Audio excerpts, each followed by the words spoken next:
इसमें हम पढ़ेंगे पाइथागोरस थेल्स, यानी पाइथागोरस थ्योरम इंग्लिश में बोलेंगे।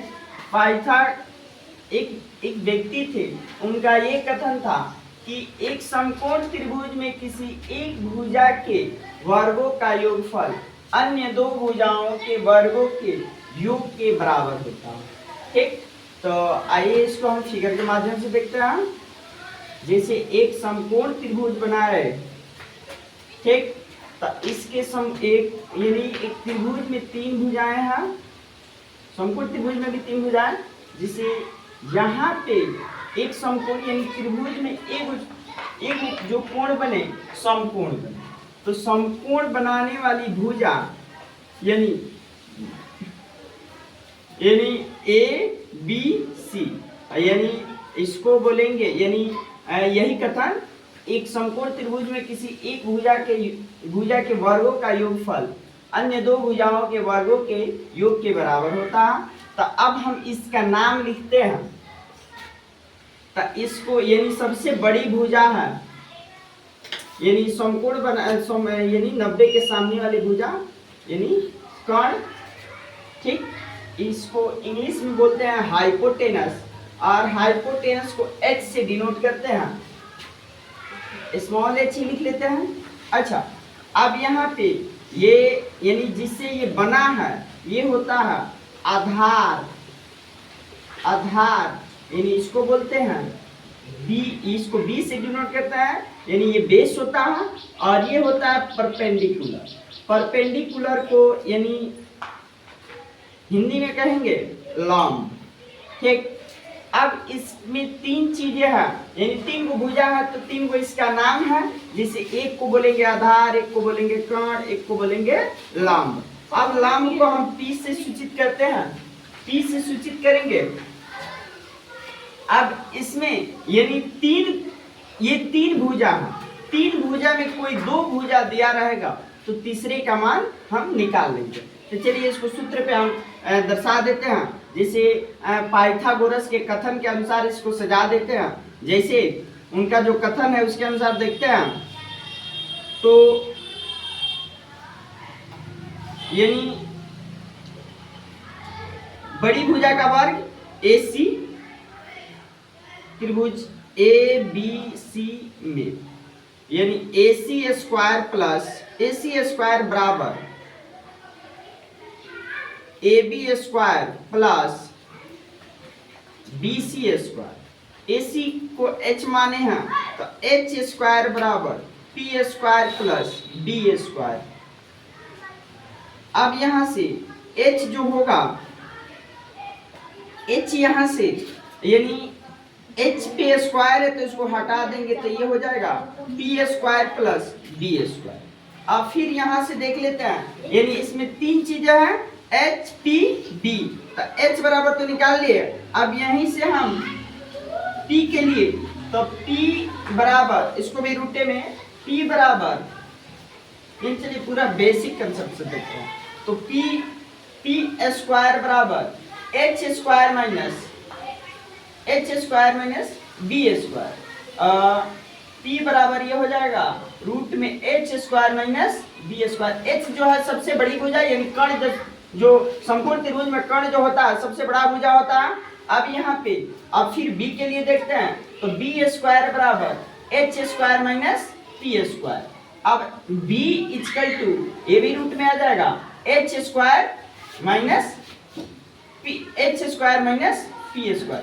तो इसमें तीन चीजें मिल गया हमको, पहला H बराबर, दूसरा यानी P बराबर, ये वाला P बराबर, और तीसरा B बराबर, ये डायरेक्ट सबसे मतलब ये डायरेक्ट मिल गया हमको निकालने के लिए। अब यहाँ से हमें याद क्या रखना, ये रखना है याद, यानी H स्क्वायर बराबर P square plus B square, ये ध्यान में रहेगा तो ये टोटली हम कर लेंगे। अब यहाँ से यानी इसमें तीन चीजें हैं तो दो को दिया रहे तो तीसरा निकाल लेंगे। तो तीसरा निकाल लेने का मतलब एक क्वेश्चन देखते हैं हम, जैसे मान लेते हैं ये एक समकोण त्रिभुज है, ए नाम दे देते हैं ABC, अब यहाँ पे ये दे दिए, ये लंब इसका 3 सेंटीमीटर और ये 4 सेंटीमीटर और ये बताना है।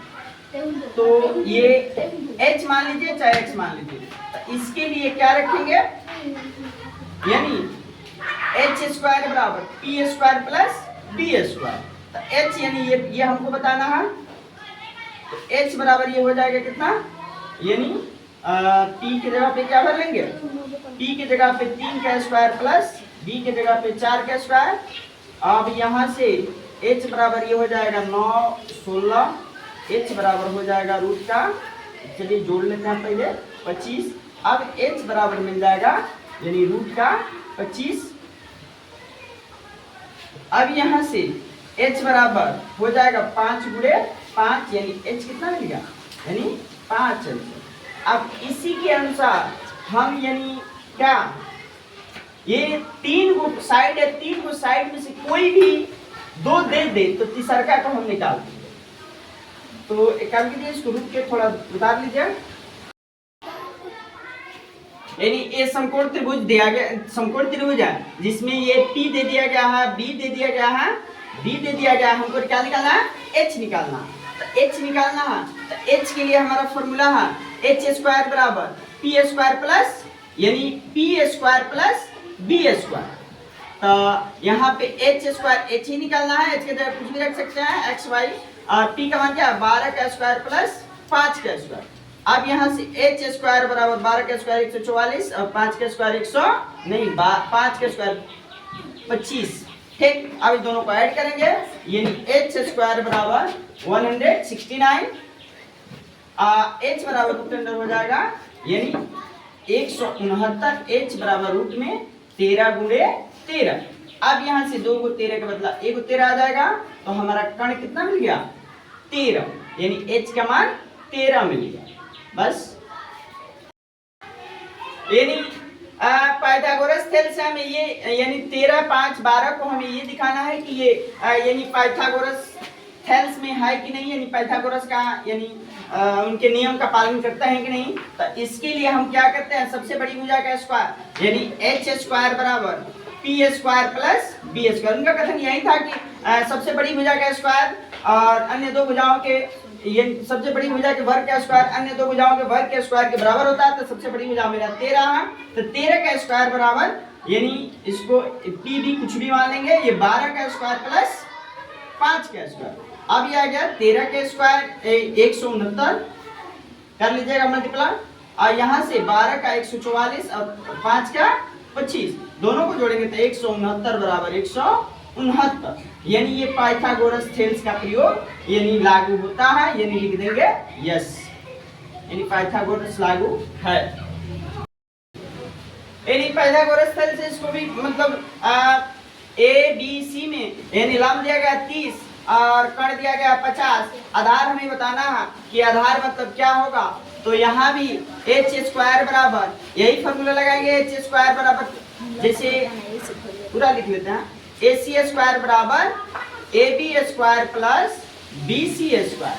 तो ये क्या होता है, क्या है 50, यानी 50 का स्क्वायर बराबर, 50 का स्क्वायर बराबर ab का मान 30 है, 30 का स्क्वायर प्लस आधार यानी b है तो x मान लीजिए, चाहे b रह लीजिए, चलिए x मान लेते हैं, हम इसको x मान लेते हैं। तो अब यहाँ पे 50 का स्क्वायर कितना हो जाएगा, 50 का स्क्वायर हो जाएगा 2500, और यहाँ पे 30 का हो जाएगा 3 3 का 9 यानी 900, और ये हो जाएगा x स्क्वायर। अब 2500 माइनस 900 बराबर ये हो जाएगा x स्क्वायर। अभी घटाएंगे तो आ जाएगा 1600, यानी x स्क्वायर, ये स्क्वायर हटेगा तो ये रूट में आ जाएगा 1600 x हो जाएगा यहाँ पे।